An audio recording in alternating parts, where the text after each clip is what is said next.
Bom, pessoal, eu sou a Karen e vou apresentar para vocês agora sobre os modelos experimentais de roedor para aterosclerose. Aqui eu coloquei só como uma introdução as principais características de um modelo animal para aterosclerose. Então, uma das principais características é que esses animais eles devem desenvolver lesões e deve ter também um perfil lipídico, ou seja, um perfil de lipoproteínas plasmáticas muito semelhante aos seres humanos. Além disso, o prazo para a criação dos animais e as lesões a desenvolver deve ser menor, deve haver um menor custo de aquisição e manutenção desses animais, e também esses animais eles devem ter a capacidade de realizar manipulações e imagens em vivo. Do que eu pude pesquisar, a espécie mais utilizada são os camundongos.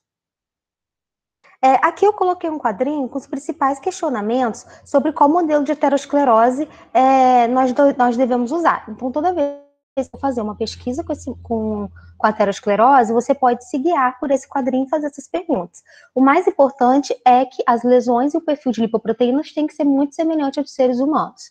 Né? Então, existe tudo aquilo que eu falei, a questão do tempo para que essas lesões se formem, se são favoráveis ou não, se existe viabilidade para se adquirir e manter esses animais, qual é a facilidade exigida para as manipulações em vivo, bem como as técnicas de imagem estabelecida, e se existe possibilidade de manipulações genéticas com o modelo experimental escolhido. Bom, então, dentre os modelos de aterosclerose, os principais utilizados são os modelos induzidos por dieta, e aí a principal dieta utilizada é a dieta hiperlipídica, que é caracterizada por uma alta concentração de ácidos graxos saturados e de colesterol, e os modelos induzidos pela genética, os ratos que são nocaute para receptor de LDL ou nocaute para poliproteína E.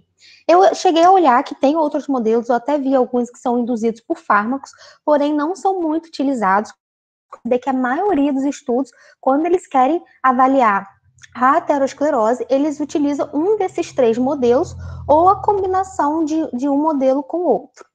Aqui eu coloquei só para contextualizar que os ratos nocaute são animais que sofreram a retirada ou anulação de um gene. Toda vez que eu falo nocaute para receptor de LDL e ApoE, eu estou dizendo que eles não expressam esse receptor. Tem também os transgênicos, que é quando ocorre a introdução de um transgene. Não é o caso aqui desses modelos, mas eu vi que tem modelos transgênicos para aterosclerose, embora também não sejam muito utilizados.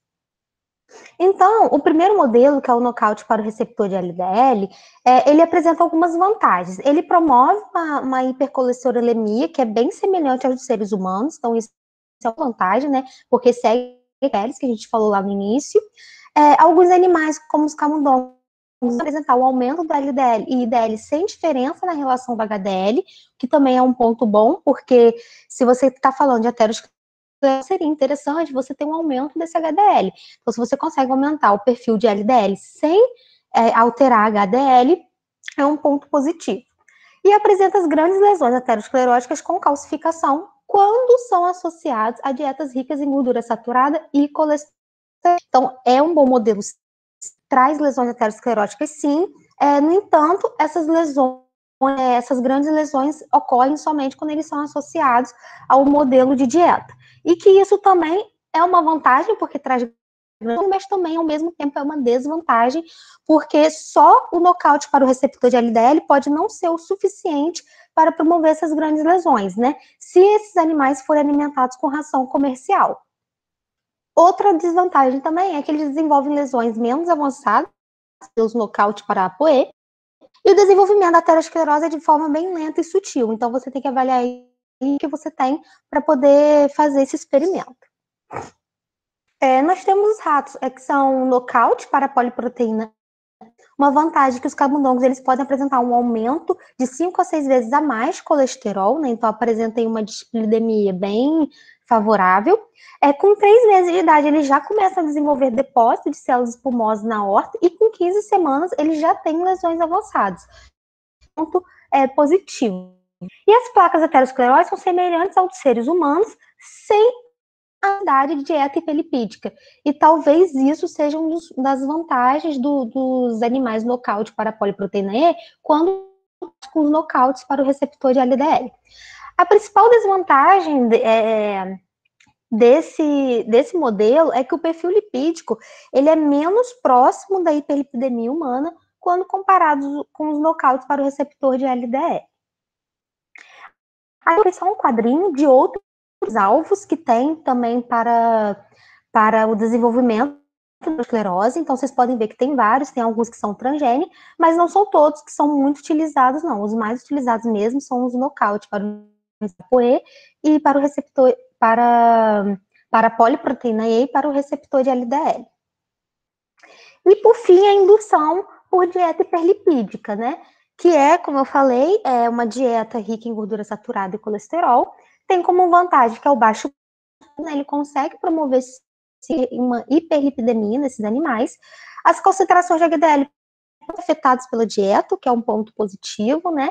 E alguns artigos vêm mostrando que esse tipo de dieta ele está associado à frequência cardíaca desses animais, que quando isso é associado ao quadro dislipidêmico que a dieta também promove, pode contribuir, sim, para a formação da placa de aterosclerose. Então, é um modelo já bem estabelecido que favorece, sim, a formação da placa. Tem como principal desvantagem, que é o longo protocolo de tratamento, então, vai em torno de 20 ou semanas para você começar ali a surgir uma formação ali de uma placa.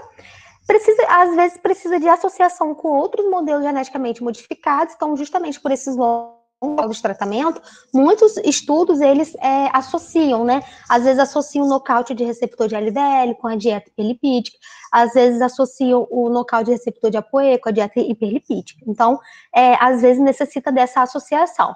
E tem uma dificuldade também na padronização do teor de lipídio, porque muitos estudos eles utilizam diferentes teores de lipídio. Tem estudos que utilizam 0,5% de colesterol na dieta, tem estudos que colocam uma porcentagem maior, então não tem essa padronização nesse teor de lipídios, que pode ser uma desvantagem. Então é isso, pessoal, muito obrigada.